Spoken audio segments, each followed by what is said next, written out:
Okay, listener. So have you ever felt like anxiety has you going in circles, like you're stuck on a hamster wheel and you just can't get off? Yeah, What if instead of just managing it, you could actually make it work for you? that would be amazing, wouldn't it? That's what we're diving into today with Make Anxiety Your Superpower by Charles Adams.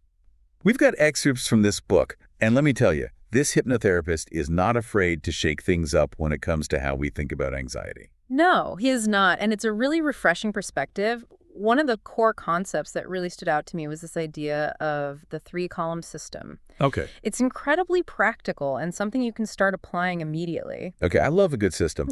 Break it down for me. What are these three magical columns? All right, so imagine this. Control, acceptance, cooperation. Hmm. Instead of letting anxiety just become this overwhelming jumble, the three-column system helps you categorize your worries. It's like, when you're drowning in clutter and then you discover Marie Kondo? Yeah, yeah. This is kind of like that for your anxiety. So instead of sparking joy, we're organizing our anxiety. Yes. I'm intrigued.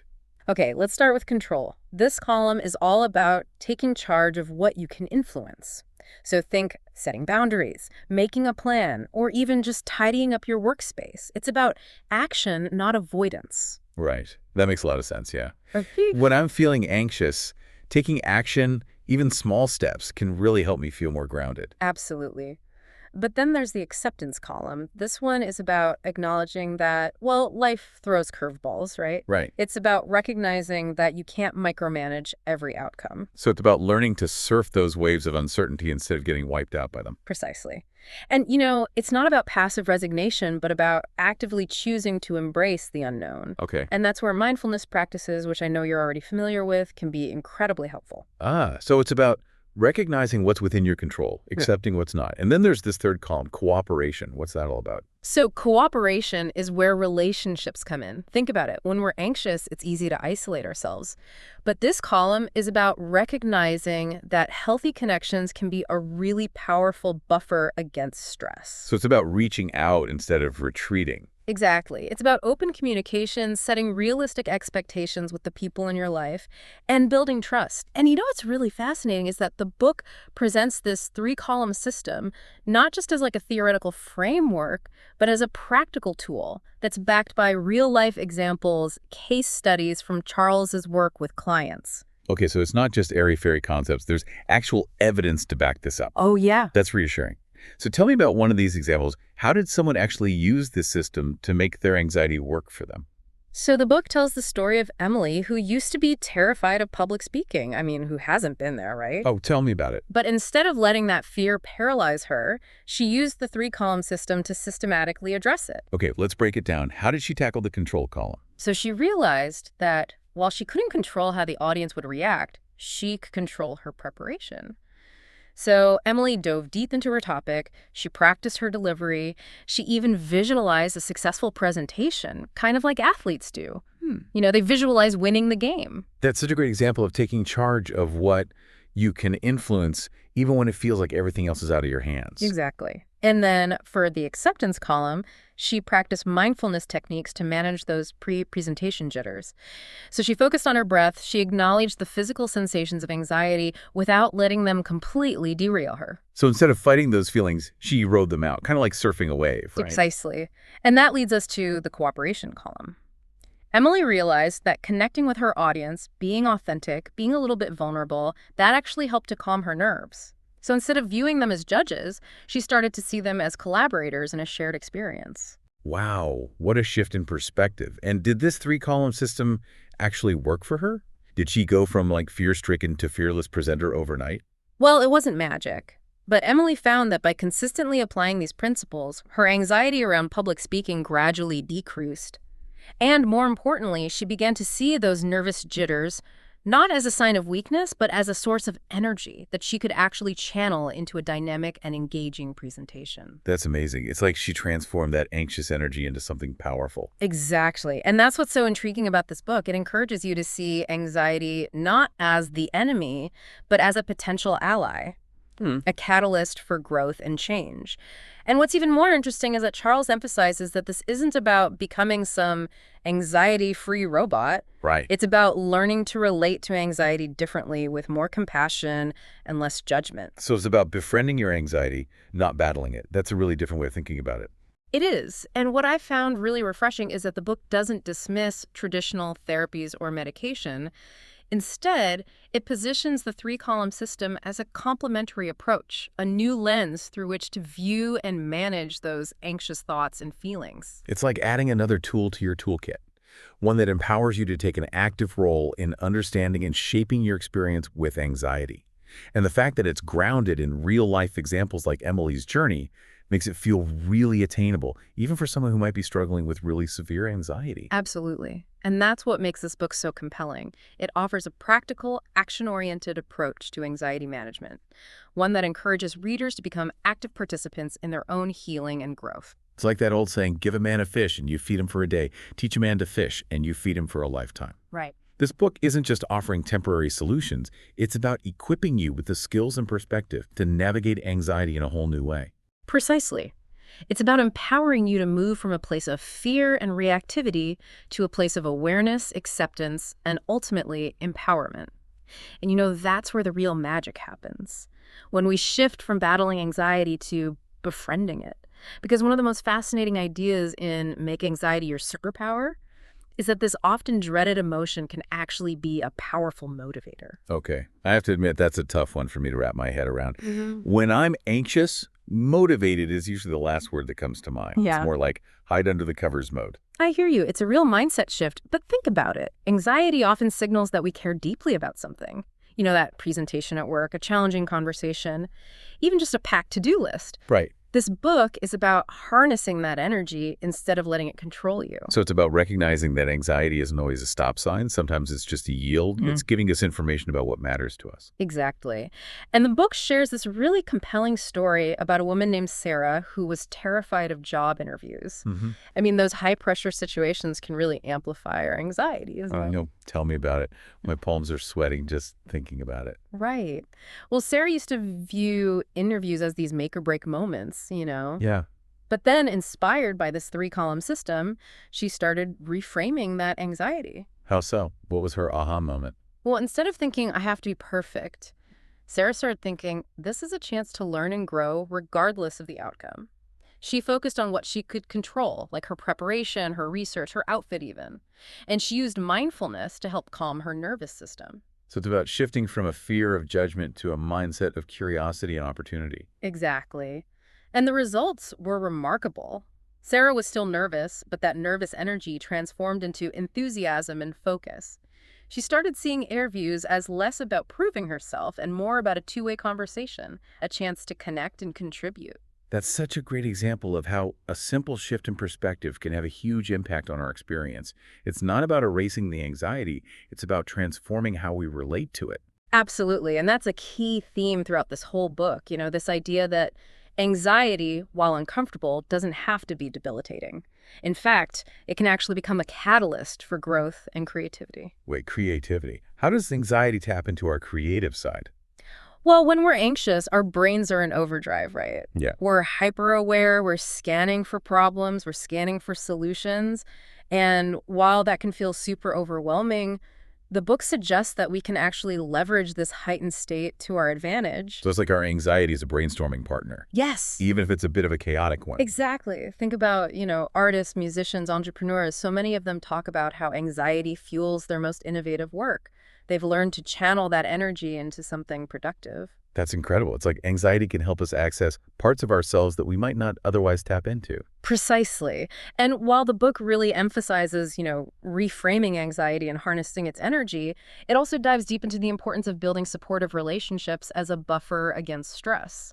Because sometimes we need more than just our own, inner resources to navigate anxiety, right? We need that external support system too. Exactly. And one of the cornerstones of healthy relationships, especially for those who struggle with anxiety, is setting boundaries. This is where that cooperation column of the three-column system really comes into play. I can see that because when we're anxious, it's so easy to fall into people-pleasing mode, to overcommit and burn ourselves out. Boundaries are so essential for protecting our energy and our well-being. You nailed it. And the book does a great job of breaking down why boundaries are often so difficult, especially for people who are prone to anxiety. We worry about disappointing others or causing conflict or seeming Oh, selfish. those fears are so real. It's like that inner voice telling you that saying no will have, like, catastrophic consequences. Exactly. But here's the thing. Make anxiety your superpower reminds us that we teach people how to treat us. Hmm. By setting clear boundaries, we're not being rude. We're actually modeling healthy communication and self-respect. So it's not about building walls, it's about creating healthy fences that protect our well-being while still allowing for connection. Precisely. And the book offers these really practical tips for how to do that. Using I statements to express your needs, offering alternatives, and just practicing saying no with more grace and confidence. I love that. It's about recognizing that no is a complete sentence. Mhm. And you don't always need to provide a lengthy explanation or apology. You got it. Yeah. And when we can set those boundaries from a place of self-compassion rather than fear or guilt, it's amazing how much lighter and freer we feel. It allows us to show up more fully in our relationships. So boundaries are not just about protecting ourselves, they're also about creating healthier and more fulfilling connections with others. Exactly. They're a win-win for everyone involved. And, speaking of healthy connections, the book also delves into the importance of managing expectations, both our own and those we place on others, as a way to kind of minimize anxiety. Oh, expectations, those sneaking little anxiety triggers. We all have them, but sometimes it can really set us up for disappointment and frustration. Right. Especially when those expectations are unrealistic or unspoken. Make anxiety your superpower encourages us to take an honest look at what we're expecting from ourselves and from others and to really challenge those expectations if they're not serving us.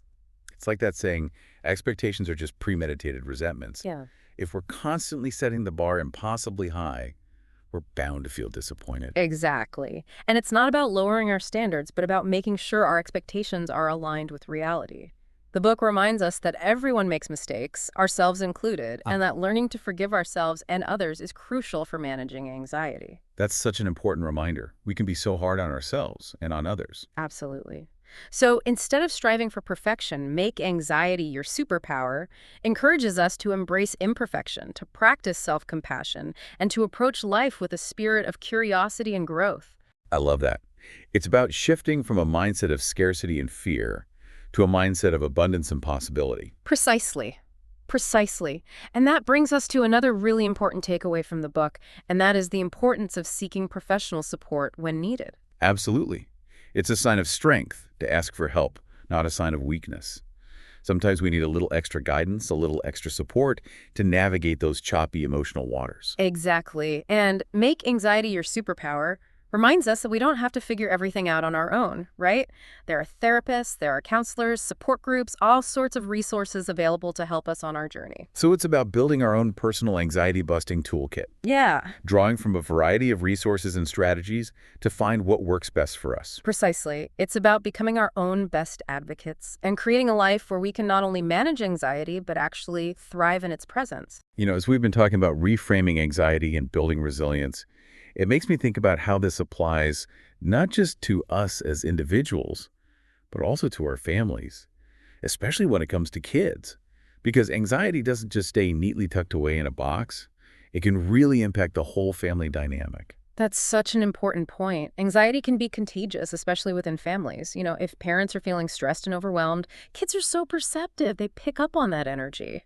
It's like that saying, a happy parent, a happy home. Mm. But it goes the other way too, doesn't it? Oh, absolutely. Kids are like emotional sponges, absorbing the vibes around them. Absolutely. And that's why Make Anxiety Your Superpower actually dedicates a whole section to parenting and anxiety.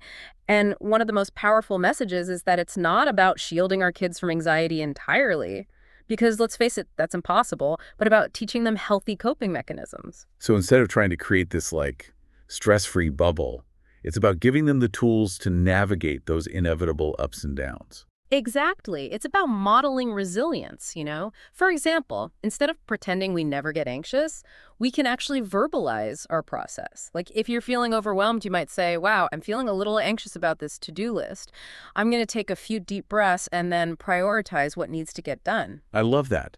You're not just telling them to calm down, you're showing them how. Exactly. It's like you're giving them a script for how to handle those big feelings. Precisely.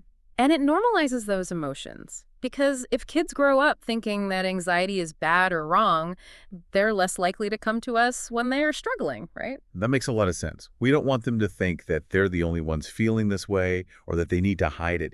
It's about creating that open dialogue. Exactly. Yeah. And it's not just about talking the talk, but walking the walk, you Yeah. know? Kids are like little detectives when it comes to noticing inconsistencies. So if we're telling them to take a chill pill while we're running around like our hair's on fire, they're not going to buy it. Not a chance. Our actions speak volumes. So if we're promoting mindfulness, if we're promoting self-care, we need to be practicing those things ourselves. It's about being the change we want to see in our kids' emotional well-being. But it's not just about managing our own anxiety, right? It's also about how we respond to their anxieties. Absolutely. And that can be tough because as parents, our instinct is to shield our kids from anything unpleasant. Right.